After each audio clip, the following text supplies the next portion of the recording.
Imaginez-vous vous réveiller un jour et réaliser que tout ce que vous pensiez de vous-même n'était que superficiel, un reflet fragile face à quelque chose de beaucoup plus profond et incontrôlable qui palpite en vous. Imaginez découvrir que votre vie n'est pas seulement ce que vous voyez consciemment, mais aussi ce qui bouge dans l'ombre de votre propre être. Voici la promesse que je vous fais maintenant. Ensemble, nous allons franchir le seuil entre le connu et l'inconnu, entre la voie que vous croyez être la vôtre et le langage secret que votre esprit a essayé de vous montrer à travers des symboles, des intuitions et des rêves. Georges Gurdjieff disait que l'homme ne se souvient pas de lui-même. Et c'est peut-être là le drame central de notre existence. Nous traversons la vie sans même nous rendre compte que nous ne sommes pas maîtres de nous-mêmes, qu'une partie essentielle de ce que nous sommes reste endormie, attendant d'être réveillée. Jung, dans son ouvrage L'homme et ses symboles, nous a justement offert cette clé, la possibilité d'écouter ce que l'inconscient murmure lorsque nous sommes distraits par les bruits du monde. Pensez au nombre de fois où vous vous êtes réveillé perturbé, le cœur battant, parce que vous aviez rêvé de quelque chose qui semblait absurde, mais qui avait laissé des traces sur votre peau comme si cela avait été réel. Combien de fois vous êtes-vous senti inexplicablement attiré par quelqu'un, comme si vous le connaissiez depuis d'autres vies?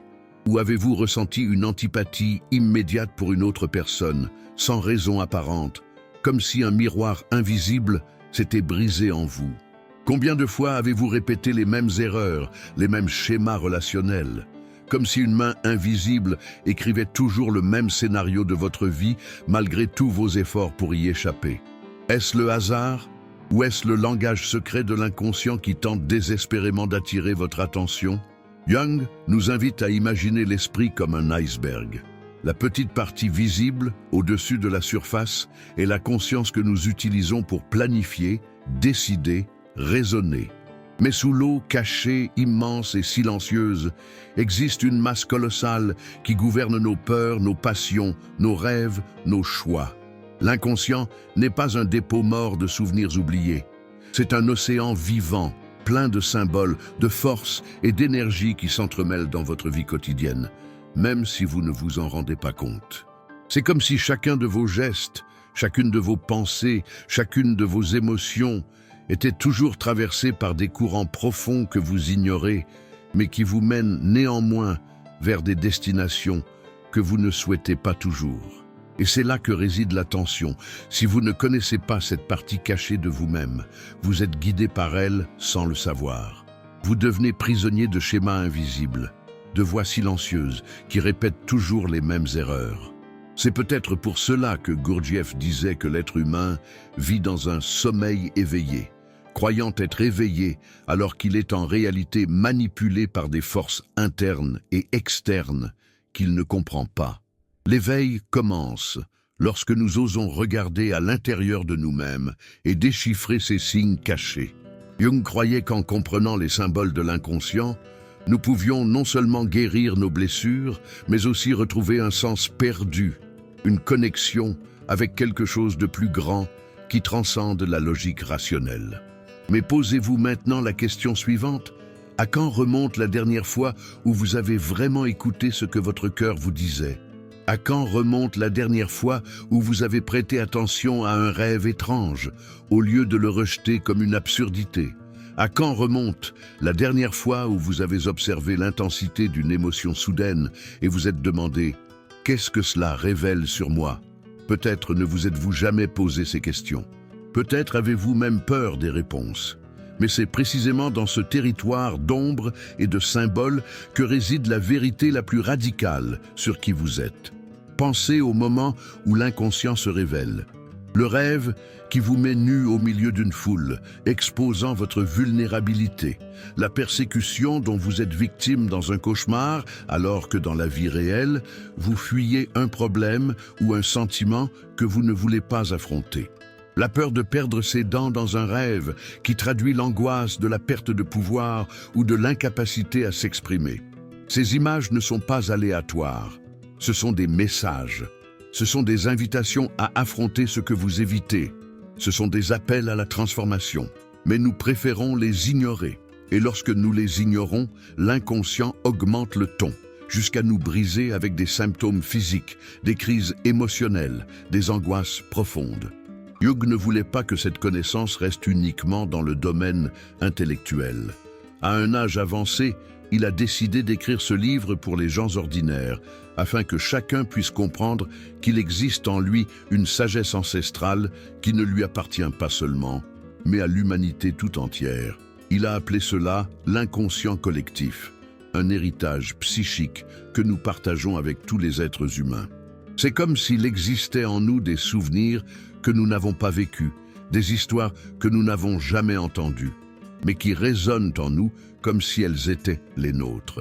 C'est pourquoi les mythes et les symboles vieux de plusieurs milliers d'années nous touchent encore aujourd'hui. C'est pourquoi le parcours du héros nous émeut. Parce qu'il réveille quelque chose qui est déjà gravé dans notre psyché, une carte interne qui sait que la vie est faite d'épreuves, de morts symboliques et de renaissance.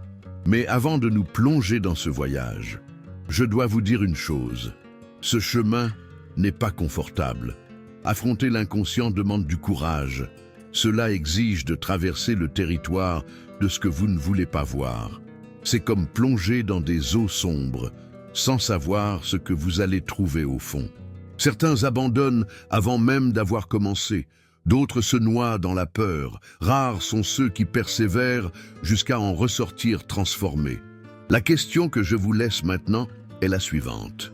Lorsque le silence de la nuit vous enveloppe et que vos pensées commencent à se fragmenter en symboles et en images que vous ne comprenez pas, avez-vous le courage de les écouter? Ou continuez-vous à vivre comme le disait Gurdjieff, endormi, croyant être éveillé, mais sans jamais vous souvenir de vous-même? Avez-vous déjà remarqué à quel point les rêves ont le pouvoir de démanteler les convictions les plus solides que vous portez en vous tout au long de la journée? Le jour, vous revêtez votre armure, vous honorez vos engagements, vous assumez vos responsabilités, vous jouez les rôles que la vie vous impose. Mais lorsque la nuit tombe et que vos yeux se ferment, quelque chose échappe à votre contrôle. L'inconscient prend la parole, et cette voix, si souvent ignorée, est celle qui apporte le message le plus urgent. Jung disait que les rêves ne sont pas un caprice de l'esprit, ni des résidus aléatoires de ce que nous vivons. Ce sont des ponts, des messages symboliques qui cherchent à équilibrer notre psyché. Combien de fois avez-vous rêvé de quelque chose qui semblait n'avoir aucun sens, mais vous êtes-vous réveillé le cœur lourd, comme si vous aviez vécu une vérité cachée? Combien de fois vous êtes-vous réveillé en essayant d'oublier, mais avez-vous passé toute la journée avec cette sensation étrange, comme s'il y avait quelque chose qui demandait à être entendu? L'inconscient trouve des moyens de se faire entendre lorsque nous l'ignorons pendant trop longtemps. D'abord, il murmure, à travers une intuition légère, un pressentiment presque imperceptible. Ensuite, il insiste à travers des symboles dans nos rêves, des coïncidences que nous appelons hasard, mais qui ont un sens. Et si nous continuons à le mépriser, il crie dans les crises émotionnelles, dans la maladie, dans l'épuisement. C'est comme s'il y avait une intelligence secrète en nous qui essayait de nous sauver de nous-mêmes. Vous qui avez vécu tant de choses, vous le savez. Vous savez comment le corps réagit lorsque l'âme ne trouve pas d'espace pour s'exprimer. Peut-être avez-vous déjà senti votre cœur s'accélérer au milieu de la nuit sans explication. Peut-être avez-vous déjà porté en vous une tristesse sans nom, comme une ombre qui accompagne chacun de vos pas. L'inconscient vous parle. Prenez l'exemple d'Anna, une cadre d'âge mûr, brillante aux yeux du monde, mais qui travaillait plus de 70 heures par semaine. Pour tout le monde, elle était un modèle de discipline, de détermination, d'excellence. Mais la nuit, quand le monde se taisait, elle rêvait d'être prisonnière dans un bureau en feu, essayant désespérément de s'échapper sans trouver la sortie. Ce rêve se répétait nuit après nuit. Ce n'était pas une coïncidence, ce n'était pas de la folie. C'était l'âme d'Anna qui lui disait « Tu es en train de te brûler, et si tu continues, il n'y aura plus rien à sauver. » Quand elle a enfin écouté, elle a réduit sa charge de travail. Elle a réappris à respirer et les rêves ont cessé. Ce n'était pas de la magie, c'était l'écoute. C'était le courage de regarder à l'intérieur de soi. Combien d'entre nous vivent comme Anna, entretenant une image parfaite aux yeux du monde, alors qu'à l'intérieur, nous sommes rongés par des flammes silencieuses. Vous avez peut-être déjà ressenti cela, un poids inexplicable le matin, une fatigue injustifiée, un sentiment de vide même lorsque tout semble aller pour le mieux.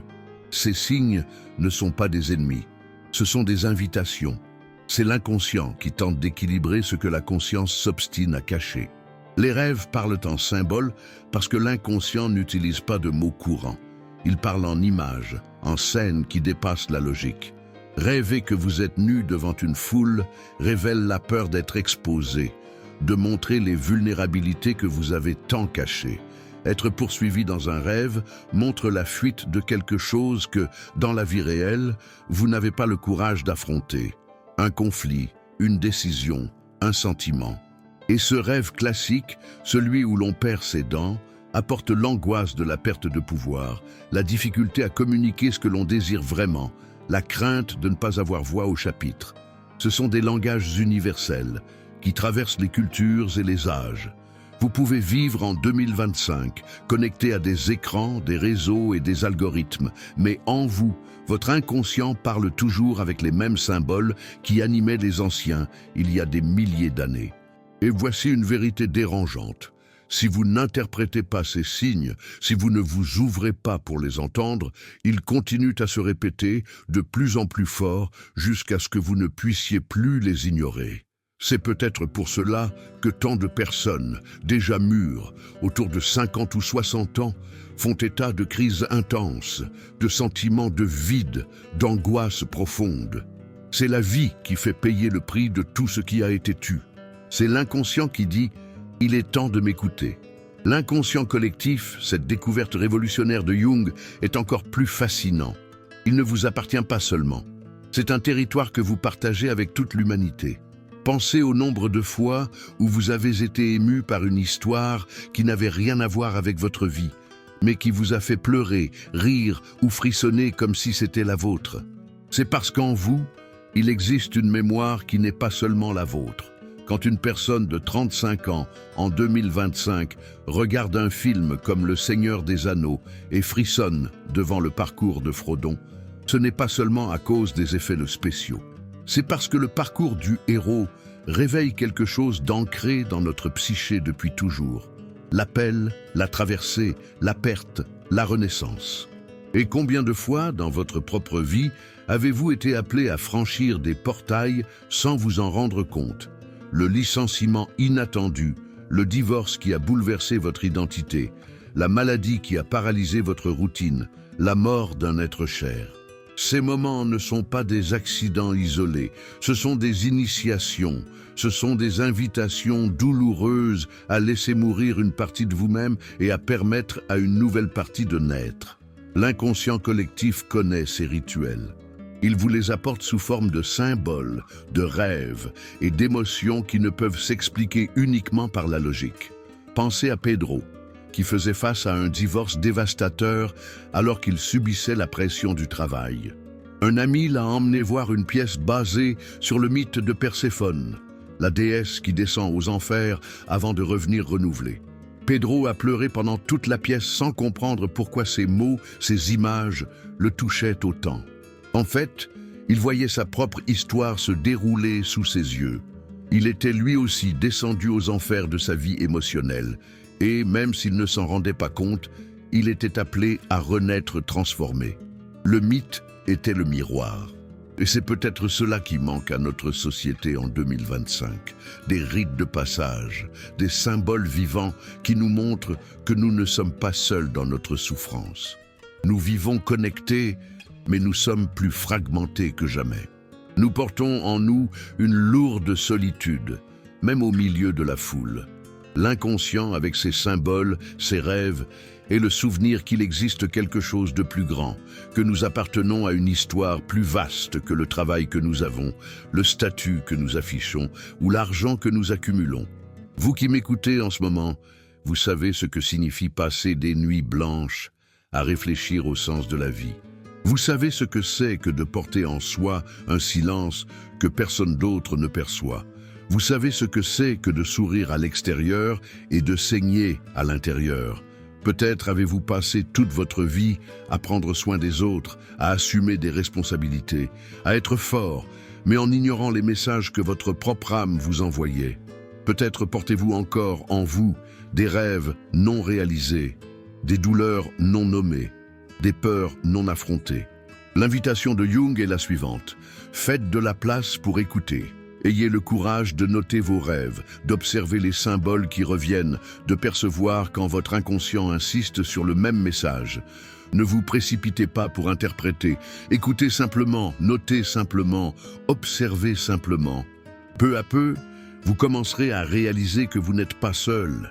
Il existe une intelligence silencieuse en vous, une source de sagesse qui vous guide au-delà de ce que la logique du monde actuel peut vous offrir. Et au fond, n'est-ce pas ce que nous recherchons tous? Un sens plus profond, une explication qui va au-delà de la routine et du bruit. Une réponse qui ne vient pas de l'extérieur, mais de l'intérieur. L'inconscient est ce territoire. C'est la boussole qui pointe vers l'endroit où vous n'avez pas encore osé aller. Et la question qui résonne est la suivante. Êtes-vous prêt à franchir ce seuil et à enfin entendre la voix qui vous accompagne depuis toujours? Il y a quelque chose de mystérieux qui traverse toutes les cultures, toutes les époques, tous les peuples. Des histoires qui se répètent, des archétypes qui ressurgissent, des symboles qui persistent à apparaître comme s'ils faisaient partie d'une mémoire plus grande que la nôtre. Jung a appelé cela l'inconscient collectif.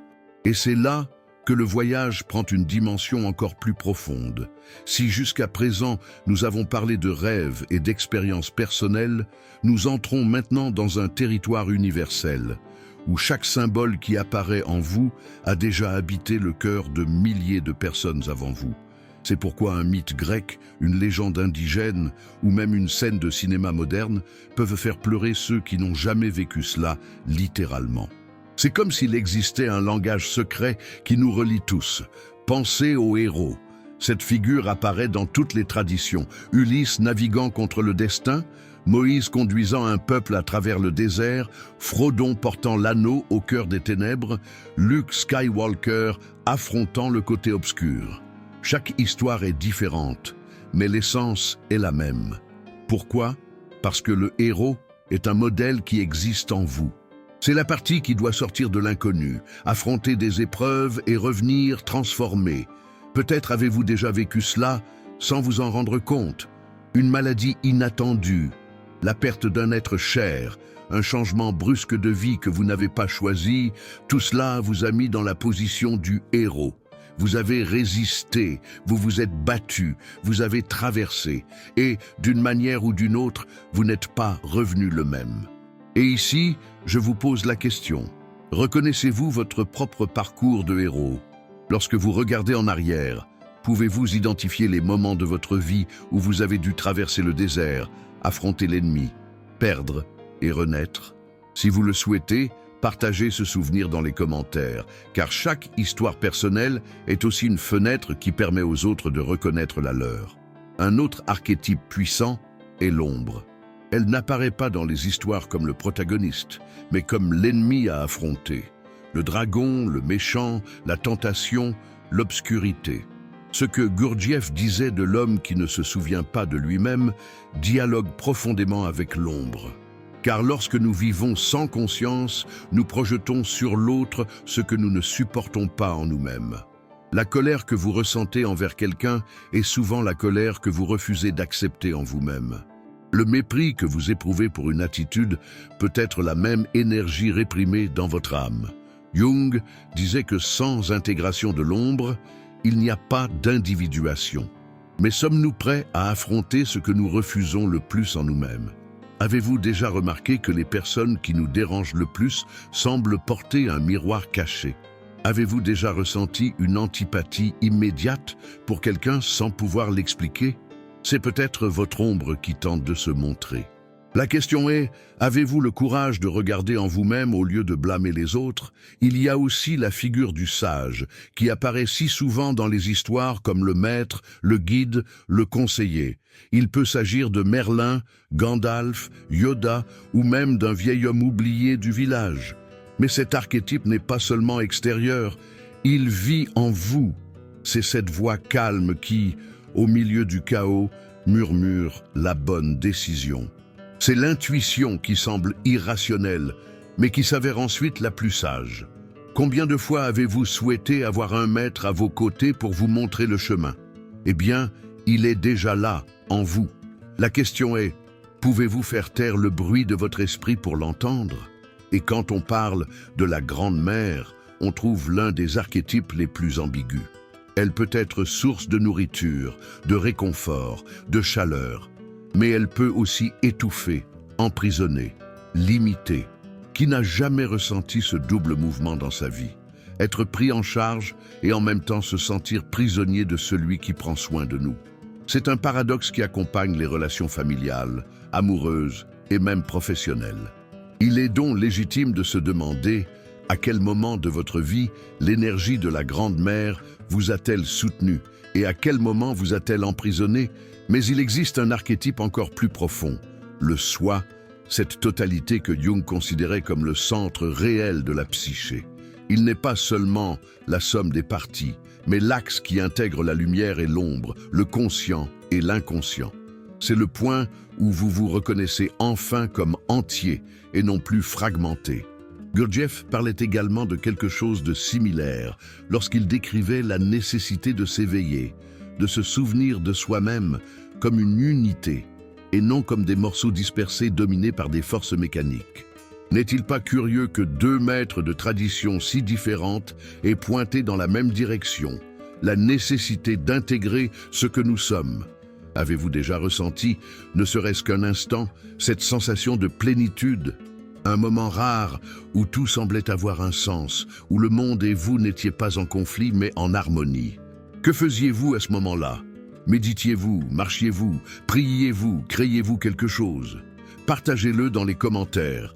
Votre expérience pourrait inspirer quelqu'un d'autre à reconnaître le soi qui le visite déjà en silence. Les archétypes ne sont pas des idées lointaines. Ils se manifestent quotidiennement, dans le choix d'une chanson qui vous émeut, dans le film qui vous fait pleurer, dans la colère soudaine qui surgit face à quelqu'un. Chaque mouvement émotionnel est un signe que quelque chose de plus grand essaie de communiquer. La question est, l'entendez-vous? Ou passez-vous simplement votre chemin, distrait par la précipitation, le travail, les écrans?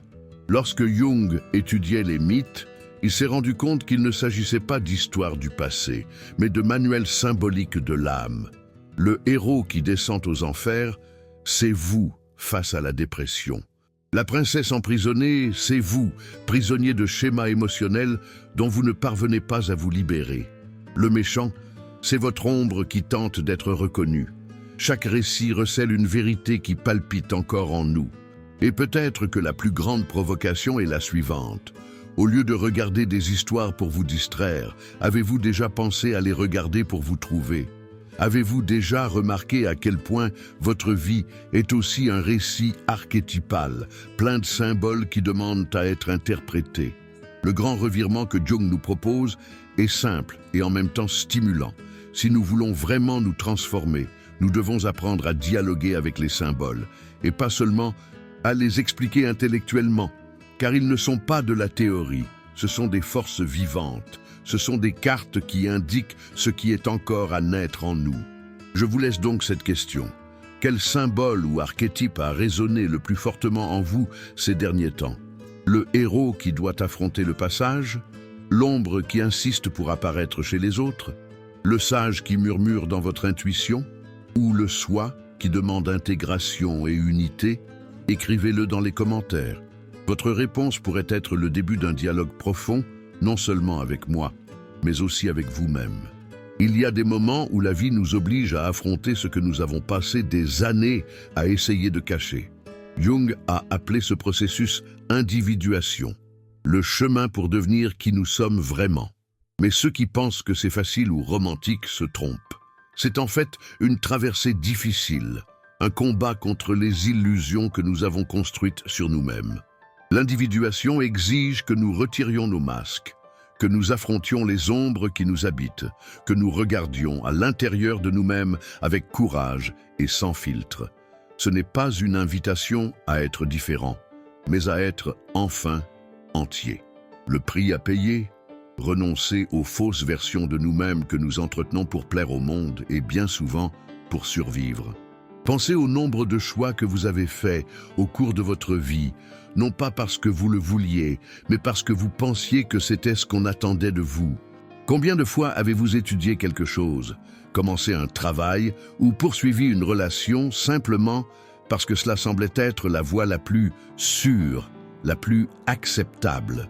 Combien de fois avez-vous sacrifié votre authenticité en échange de l'approbation des autres?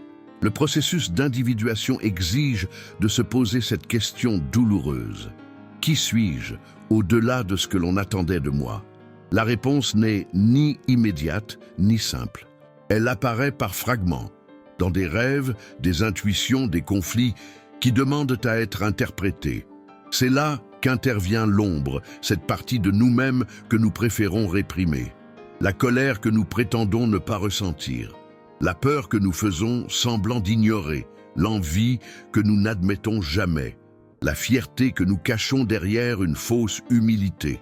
L'ombre porte tout ce que nous rejetons en nous, mais qui insiste pour apparaître projeté sur les autres. C'est pourquoi vous ressentez cette antipathie soudaine, cette irritation disproportionnée.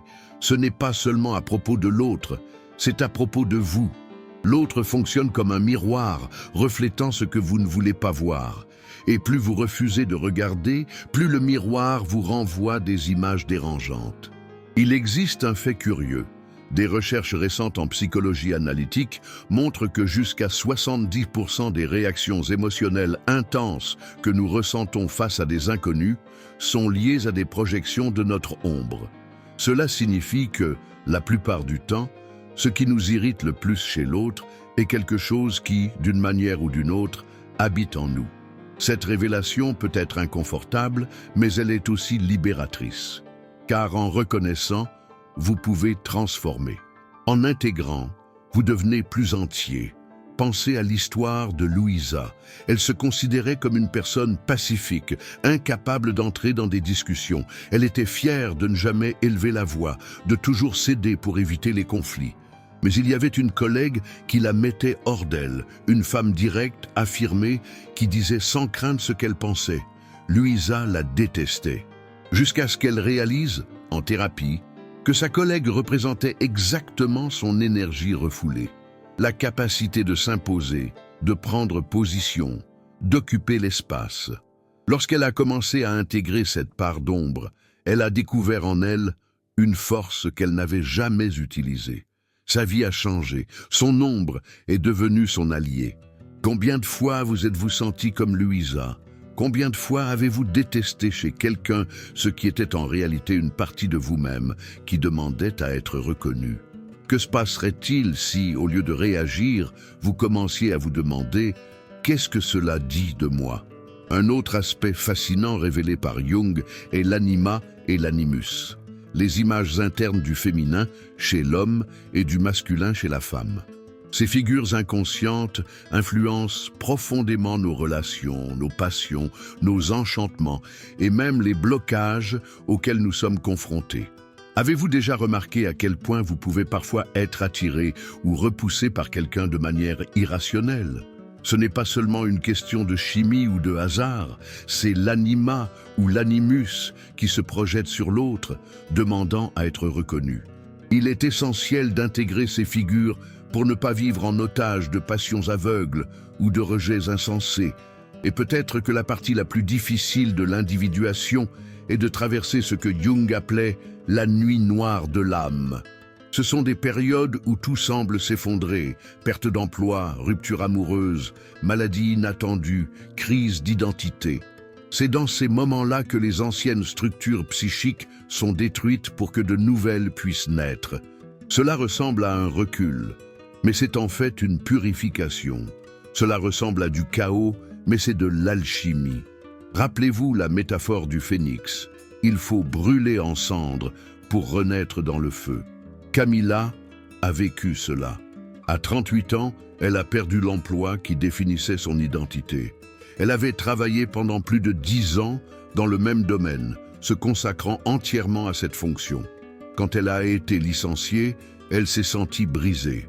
Elle pleurait toutes les nuits, remettait en question sa valeur, pensait que plus rien n'avait de sens. Mais dans ses rêves, des images récurrentes d'eau ont commencé à apparaître. D'abord, des inondations violentes qui la terrifiaient, puis des rivières tumultueuses, et enfin une source claire et cristalline. Peu à peu, elle a compris que cette perte n'était pas seulement un échec, mais le début d'une renaissance. Aujourd'hui, elle regarde en arrière et comprend que cet effondrement était nécessaire pour qu'elle puisse se reconstruire de manière plus authentique. Avez-vous déjà traversé une période sombre dans votre vie? Avez-vous déjà vécu une période où vous vous sentiez brisé pour découvrir ensuite que vous étiez en train de vous préparer à quelque chose de nouveau? Partagez dans les commentaires si vous avez déjà vécu un de ces moments. Votre expérience peut aider d'autres personnes à réaliser qu'elles ne sont pas seules. Autre fait intriguant, Gurdjieff disait que la plupart des gens vivent dans un sommeil éveillé, incapables de percevoir leurs propres conditions, et que ce n'est qu'à travers un choc conscient, la confrontation avec des vérités dérangeantes, que l'être humain commence à s'éveiller.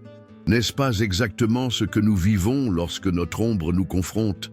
N'est-ce pas ce choc de percevoir en nous ce que nous avons toujours nié qui nous pousse vers un nouveau stade de conscience? L'individuation ne se produit pas dans le confort. Elle se produit dans la friction, dans le frottement, dans la rencontre douloureuse avec ce que nous préférions oublier. Et si la douleur que vous ressentez actuellement n'était pas un obstacle, mais un coup de pouce vers votre individuation? Et si les conflits auxquels vous êtes confrontés n'étaient pas seulement des problèmes à résoudre, mais des invitations à intégrer des parties de vous-même que vous avez laissées de côté? La vie moderne, en particulier en 2025, nous bombarde de distractions. Nous sommes connectés à des écrans, à des bruits, à des demandes incessantes. Mais tout cela nous empêche de regarder à l'intérieur de nous-mêmes. L'inconscient, cependant, n'abandonne pas. Il s'exprime à travers des symboles, des synchronicités, des rêves, des rencontres inattendues. Il trouve des moyens de nous rappeler que le voyage le plus urgent n'est pas vers l'extérieur, mais vers l'intérieur. Alors, la question la plus importante que vous puissiez vous poser aujourd'hui est peut-être la suivante. Qu'est-ce qui, en moi, doit encore être intégré? Qu'est-ce que je continue de rejeter, mais qui revient sans cesse sous la forme de personnes, de situations ou de crises?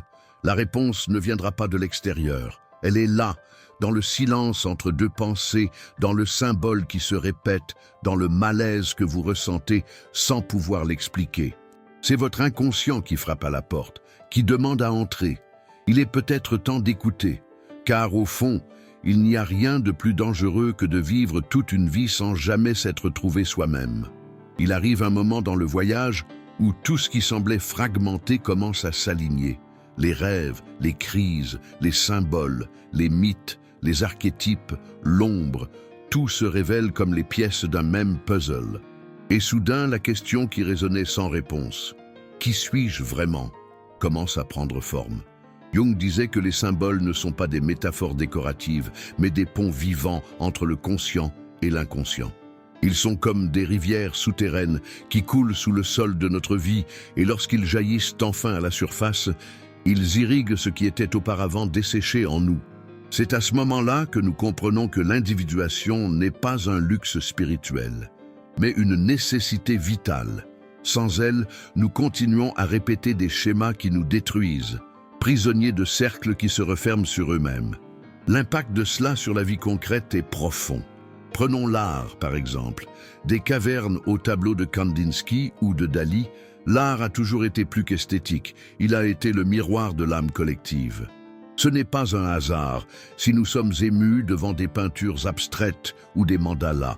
Ces symboles circulaires que Jung identifiait comme des représentations du soi nous offrent un sentiment d'ordre au milieu du chaos. Ils parlent directement à l'inconscient, sans demander la permission à la raison. Pensez à Clara qui, sans savoir pourquoi, a toujours été attirée par le dessin de mandala. Les jours de stress intense, ce simple geste lui apportait calme et sens. Ce qui semblait être un passe-temps était en fait un dialogue secret avec sa propre psyché. Combien d'entre nous ignorons ces petites impulsions créatives alors qu'elles pourraient en réalité être la clé de notre équilibre intérieur? Un autre exemple révélateur se trouve dans la thérapie. Le cabinet d'un psychologue jungien est un lieu où les images prennent la parole, où l'inconscient cesse d'être considéré comme un ennemi et devient un partenaire. Eduardo, qui souffrait d'une grave dépression, a commencé à rêver de manière récurrente d'un petit garçon perdu dans une forêt. Un thérapeute aurait pu interpréter cela comme un traumatisme infantile. Mais lorsqu'il a été invité à dialoguer avec cette image dans son imagination active, Eduardo a découvert non seulement un enfant blessé, mais aussi sa créativité endormie, sa spontanéité oubliée. Cette rencontre intérieure a ouvert des voies qu'aucun conseil rationnel n'avait réussi à ouvrir. C'est là que nous comprenons pourquoi Jung considérait la thérapie non pas comme une correction des symptômes, mais comme une alchimie, un processus de dissolution et de recomposition psychique où la souffrance n'est pas effacée mais transformée. Mais ne vous y trompez pas, la transformation n'est jamais linéaire. Les périodes de croissance les plus importantes s'accompagnent généralement de nuits sombres de l'âme. Ceux qui ont déjà traversé cela le savent. Ce sont des phases de confusion, de perte de sens, de sentiments d'effondrement. C'est lorsque les anciennes structures internes se dissolvent pour que de nouvelles puissent naître. Parfois, c'est la perte d'un emploi qui nous définissait, d'autres fois, la fin d'une relation, une maladie, une crise existentielle. À première vue, cela ressemble à de la destruction. Mais en y regardant de plus près, c'est une initiation. Comme le phénix qui brûle dans les cendres pour renaître dans le feu, nous devons accepter la dissolution pour que le nouveau soit possible. Camilla, qui a perdu l'emploi qui était son identité, a d'abord rêvé d'inondations, puis de sources limpides. Son inconscient la guidait pour comprendre que l'effondrement n'était pas une fin, mais un commencement. Avez-vous déjà vécu quelque chose de similaire? Avez-vous déjà eu le sentiment que ce n'est qu'après la chute que vous avez pu trouver votre vérité la plus solide? C'est là que la réflexion de Georges Gurdjieff éclaire encore davantage le chemin. Il disait que l'homme vit comme une machine, endormie, croyant être libre alors qu'il est en réalité mu par des forces inconscientes. L'éveil commence par un choc conscient, cette rencontre brutale avec la réalité qui nous oblige à regarder à l'intérieur de nous-mêmes. N'est-ce pas ce que font nos crises? Elles nous arrachent à l'illusion confortable que nous contrôlons tout et nous jettent face à nous-mêmes. Gurdjieff parlait de la nécessité de se souvenir de soi, de maintenir sa présence intérieure au milieu du chaos du monde. Jung, dans un autre langage, disait la même chose.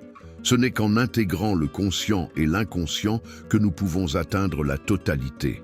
Ce sont des voies différentes qui pointent dans la même direction. L'urgence de se réveiller. Et pourtant, combien d'entre nous résistent encore? Combien préfèrent vivre anesthésiés, fuyant les messages de l'inconscient, répétant des schémas destructeurs, blâmant les autres pour les douleurs qui naissent en eux? Il est plus facile de blâmer le monde que d'affronter son ombre. Il est plus confortable de se distraire avec du bruit que de faire silence pour écouter le symbole qui insiste pour apparaître. Mais ce choix a un prix. Le prix de vivre sans jamais se trouver. Le prix d'arriver à la fin de sa vie sans s'être éveillé à soi-même. Nous arrivons ainsi à un carrefour. Soit nous continuons à ignorer les signes, vivant comme le disait Gurdjieff dans un sommeil éveillé, soit nous acceptons le défi de l'individuation avec tous ses risques et ses souffrances, mais aussi avec la promesse d'une vie plus authentique, plus entière. La connaissance ne suffit pas. Elle doit devenir pratique. Les symboles ne sont pas seulement là pour être admirés, ils sont des invitations à l'action. Il ne sert à rien de comprendre intellectuellement l'ombre, il faut la regarder dans les yeux. Il ne sert à rien de comprendre le parcours du héros, il faut traverser son désert personnel. Et maintenant, je vous pose la question, que ferez-vous de tout cela? Allez-vous simplement écouter et oublier ou allez-vous accepter l'appel à plonger en vous-même? La prochaine étape est inévitable. Transformer la théorie en pratique, les symboles en action, la connaissance en vie. Car sans pratique, tout reste un rêve. Et si l'inconscient est le grand messager, c'est peut-être le moment de répondre enfin. Êtes-vous prêt à faire le premier pas? Toute réflexion profonde n'a de sens que lorsqu'elle se transforme en pratique. À quoi bon comprendre les symboles, reconnaître l'ombre, s'émouvoir du parcours du héros, si tout cela reste pure théorie? Jung insistait sur le fait que la véritable transformation ne se produit pas seulement au niveau des idées, mais dans l'expérience vécue. Et c'est précisément là que commence la partie la plus exigeante, mais aussi la plus libératrice de ce parcours. Faire entrer l'inconscient dans le quotidien, transformer les symboles en action, traduire les rêves en choix concrets. La première étape est simple, mais révolutionnaire. Notez vos rêves. Placez un cahier et un stylo à côté de votre lit. Au réveil, avant de prendre votre téléphone ou de vous plonger dans les tâches de la journée, écrivez tout ce dont vous vous souvenez. Peu importe qu'il s'agisse de fragments décousus, d'images fugaces ou de sentiments vagues. Avec le temps, des schémas commenceront à se dessiner. Un symbole peut se répéter, une émotion peut revenir sans cesse. C'est votre inconscient qui tente de dialoguer. Ne vous précipitez pas pour interpréter. Observez simplement. Relisez après quelques jours ou quelques semaines et demandez-vous, si ce rêve voulait me dire quelque chose d'important, qu'est-ce que cela pourrait être? Cette simple question ouvre une porte immense. La deuxième étape consiste à cultiver des moments de silence. En 2025, nous vivons entourés d'écrans, de notifications, de sons et de précipitations. Mais l'inconscient ne s'exprime qu'à travers des voix subtiles. Il a besoin d'espace. Réservez-vous ne serait-ce que 10 minutes par jour pour être seul avec vous-même, en silence. Cela peut être pendant une promenade, une brève méditation ou même simplement en observant votre respiration. Dans cet espace, laissez les pensées et les images surgir sans les censurer. Souvent, une intuition ou une clarté qui semblait impossible apparaît dans ces moments de calme. C'est comme nettoyer la vitre d'une fenêtre. Soudain, vous voyez mieux ce qui était toujours là. Troisième étape, observez vos réactions émotionnelles disproportionnées. Cette irritation soudaine, ce mépris immédiat, cette colère sans raison. Au lieu de justifier ou de blâmer l'autre, demandez-vous « Qu'est-ce que cela révèle sur moi? Quelle partie de mon ombre essaie de se montrer ?» Cet exercice est inconfortable, mais libérateur. Peu à peu, vous vous rendez compte que la vie vous offre constamment des miroirs. Les personnes, les situations, les conflits ne sont pas seulement des obstacles. Ce sont des invitations à intégrer des parties oubliées de vous-même. Transformez chaque désagrément en opportunité de connaissance de soi. Quatrième étape, donnez forme à votre intuition à travers l'art. Pas besoin d'être artiste. Dessinez, écrivez, chantez, peignez, dansez. Choisissez une couleur, un trait, un mot qui représente ce que vous ressentez. Ne le faites pas pour montrer à quelqu'un, faites-le pour vous. L'inconscient adore s'exprimer à travers des symboles visuels et créatifs. Essayez de créer des mandalas, comme l'a fait Clara. Laissez votre main bouger librement sur le papier. Ensuite, observez votre œuvre comme si c'était un message envoyé par votre monde intérieur. Demandez-vous, que veux-tu me dire? Souvent, la réponse viendra comme un murmure inattendu. Cinquième étape, acceptez vos crises comme des initiations.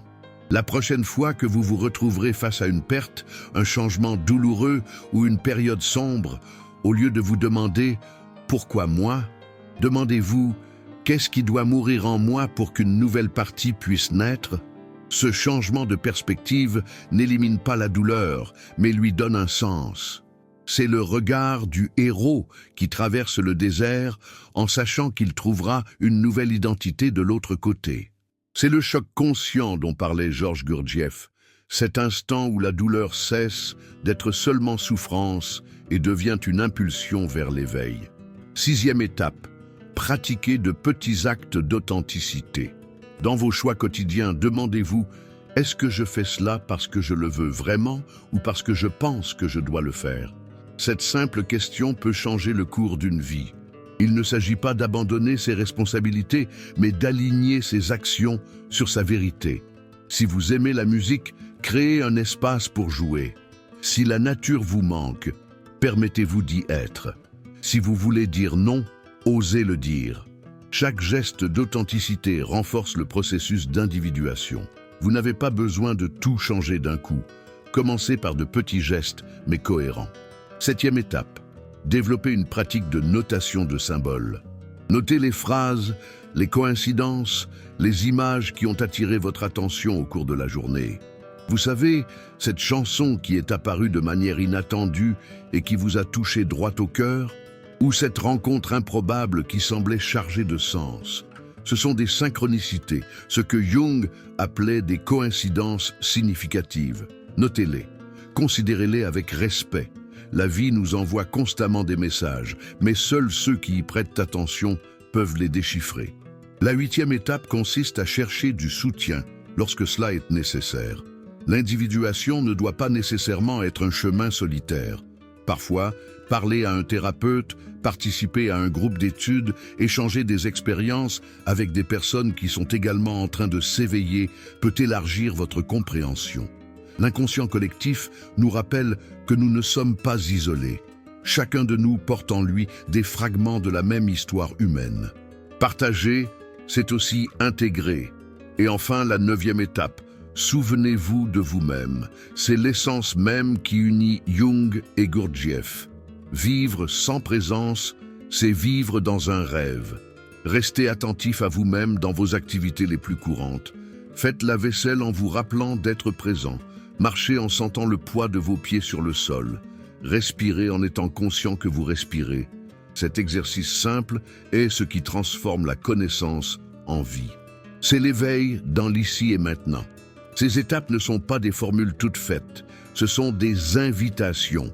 Vous n'avez pas besoin de les pratiquer toutes en même temps, ni de suivre un ordre strict. Choisissez-en une, commencez petit, faites le premier pas. La transformation ne réside pas dans un grand saut, mais dans la constance de ceux qui, jour après jour, décident d'écouter leur inconscient et de se réconcilier avec eux-mêmes. Le chemin est exigeant, mais il est aussi beau. Car chaque fois que vous faites un pas dans ce processus, quelque chose en vous s'intègre, quelque chose en vous s'éveille. Et maintenant, je vous invite. Si ces mots vous ont touché, si elles ont résonné avec votre expérience, abonnez-vous à la chaîne, aimez cette vidéo et partagez vos expériences dans les commentaires. Votre histoire peut éclairer le chemin de quelqu'un qui, en ce moment même, cherche aussi un sens à sa vie. Après tout, ce voyage n'est pas seulement le mien ou le vôtre, c'est le nôtre.